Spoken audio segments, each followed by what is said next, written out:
बिस्मिल्लाहिर्रहमानिर्रहीम। शुरू करता हूँ अल्लाह ताला के बबरकत नाम से जो दिलों के हाल बेहतर जानता है। करोड़ों दरूदो सलाम नबी आखिरुज़्ज़मां हज़रत मोहम्मद सल्लल्लाहु अलैहि वसल्लम की ज़ात अक़दस पर, जिनके लिए ये जहाँ तख्लीक किया गया।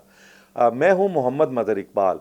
वफाकी हुकूमत ने अपना पहला बजट पेश कर दिया, शहबाज शरीफ हुकूमत ने, और उसके बाद उनको ये यकीन था कि हालात टैक्सेस जितने लगाए गए हैं आराम से ये कौम जज़ब कर लेगी, कारोबारी तबका जज़ब कर लेगा और सुकून से वो चैन की नींद सोएंगे और IMF से जो अगला उनका प्रोग्राम है $7 अरब का, वो हासिल करने में कामयाब होंगे। IMF का जो प्रोग्राम है उस पर जो पहला मुआहदा होता है वो हो गया है, यानी कि आने वाले दिनों में दूसरा जो मुआहदा होगा फिर उसके बाद ये कर्ज मिल जाएगा।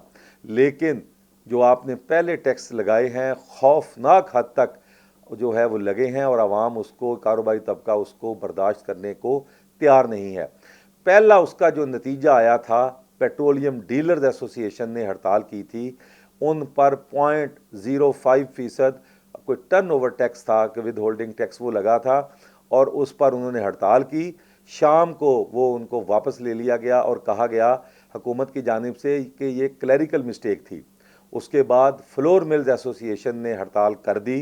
आज उनकी हड़ताल को 2 से 3 रोज़ हो गए हैं और आने वाले दिनों में न सिर्फ आटा महंगा बल्कि आटे की किल्लत भी पैदा होगी।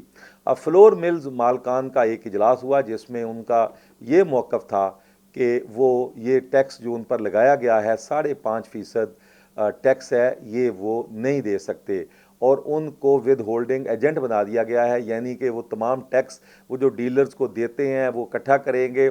एक तो वो आटा दें और उसके साथ विद होल्डिंग एजेंट बने। अभी तक उसका नतीजा नहीं निकला, गवर्नमेंट ने कोई उनसे मुज़ाकरात नहीं किए और वो हड़ताल पर हैं। अब आ गए सीमट।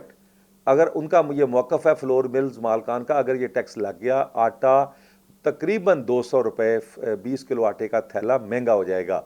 हुकूमत एक तरफ गुन गा रही है कि आटा सस्ता हो गया है, रोटी सस्ती हो गई है, इससे आटा भी महंगा होगा, रोटी भी महंगी होगी। अब उसके बाद सीमट पे आ जाएं। घर जो बनाना पहले ही एक बहुत मुश्किल काम है, अब बोरी 1300 रुपया से 1500 रुपये हो गई है। अब उस पर जो टैक्स लगे हैं वो सीमट डीलर्स ने आज से जो है सीमट की ख़रीदारी छोड़ देने का ऐलान किया है, ख़रीदारी बंद कर दी है। उनका ये मौक़िफ़ है कि वो कहते हैं कि जो नॉन फाइलर सीमट लेने आता है उससे आप 35 रुपये ज़ायद लें और जो फाइलर है उससे ये लें। ये हम कैसे खाते बनाएंगे? उनका ये मौक़िफ़ है कि देहात में, छोटे शहरों में बहुत सारे लोग ऐसे हैं जो अनपढ़ हैं और वो फाइलर नहीं है। इस तरीके से वो भी हड़ताल पे चले गए हैं।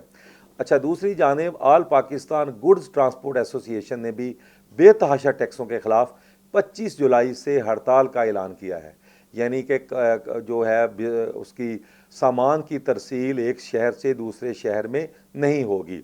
अच्छा, पोल्ट्री एसोसिएशन वाले, उन्होंने भी अपनी मीटिंग बुलाई है और वो भी हड़ताल का सोच रहे हैं। और इसके अलावा उन्होंने लाहौर चैम्बर ऑफ कॉमर्स के पास आज stationery association, book sellers association, उन्होंने कहा है कि लाहौर चैम्बर इस सिलसिले में हुकूमत से मुज़ाकरात करे और किताबों, कापियाँ, पेंसिल, शार्पनर, रबड़ तमाम पर टैक्स लगा दिए गए हैं, यानी कि गरीब आदमी का तालीम जारी रखना भी मुश्किल नहीं, नामुमकिन हो जाएगा। उन्होंने भी लाहौर चैम्बर ऑफ कॉमर्स को इख्तियार दिया है कि वो इस पर बात करें, नहीं तो वो भी हड़ताल पर चले जाएंगे। ऑयल मार्केटिंग कंपनियां वो भी इस पर सोच रही हैं कि जिस तरीके से टैक्सों की भरमार की गई है। पोल्ट्री एसोसिएशन का बड़ा दिलचस्प उनकी जो मौक़िफ़ है कि एक तो उन्होंने पोल्ट्री फीड पे लगाया 10%, चलें कोई बात नहीं, एक आध टैक्स लग गया। 18.5% GST लगा है पोल्ट्री की मेडिसन पे, यानी कि जो मेडिसन आएगी बाहर से उस पर भी टैक्स और जो फीड तैयार होती है उस पर भी टैक्स, और इससे 40 से 50% पोल्ट्री महंगी हो जाएगी और उसके असरात आना शुरू हो गए हैं। गोश्त जो है वो 510 रुपये, ये 370 रुपये था कुछ दिन पहले, 510 रुपये हो गया है। अंडे भी महंगे होंगे और दीगर अशिया महंगी होंगी। इस वक्त मुल्क में हड़तालों का मौसम है, हर शोबा हड़ताल पे जा रहा है। अभी तक तो उनको वो जो अल्फाज का गोरख धंधे का लफ्ज़ हम सुनते आए हैं, अभी तक लोगों को समझ नहीं आई। अब जब उनको समझ आई है, और बिज़नेस कम्युनिटी का एक ये भी मौक़िफ़ है कि अगर वो कहते हैं कि आपके डॉक्यूमेंट में कोई गलती हुई आपको 6 माह कैद होगी, यानी कि अगर आपने टैक्स कम दिया 6 माह तक आप कैद भुगतेंगे, जुर्माना भी होगा। लेकिन अगर एफबीआर की तरफ से गलती हुई तो वो हम उसको क्लैरिकल मिस्टेक कहेंगे, यानी उसके लिए सज़ा का कोई निज़ाम नहीं है। वो सिर्फ आएंगे, टैक्स इकट्ठा करेंगे और चले जाएंगे। अब तो बिज़नेस कम्युनिटी ने यह भी मुतालबा किया है कि एफबीआर के जो मुलाजमीन हैं, अफसरान हैं, उनके असासे चेक करें, फिर हमसे टैक्स का मुतालबा करें। यानी कि जो हम पाई एक एक पाई इकट्ठा करके टैक्स देते हैं, अफसरान एफबीआर खा पी जाते हैं। उनके लले तलले देखें, ब्यूरोक्रेसी के लले तलले देखें, हुकूमत के अपने शाहाना अखराजात। इस वक्त अगर यही सूरत हाल बरकरार रही और हुकूमत बज़िद रही कि वो कोई टैक्स वापस नहीं लेगी, इससे कारोबार जमूद का शिकार हो जाएगा, बल्कि बंद हो जाएगा। बहुत सारे लोग देखें, टैक्स होता है मुनाफे पे।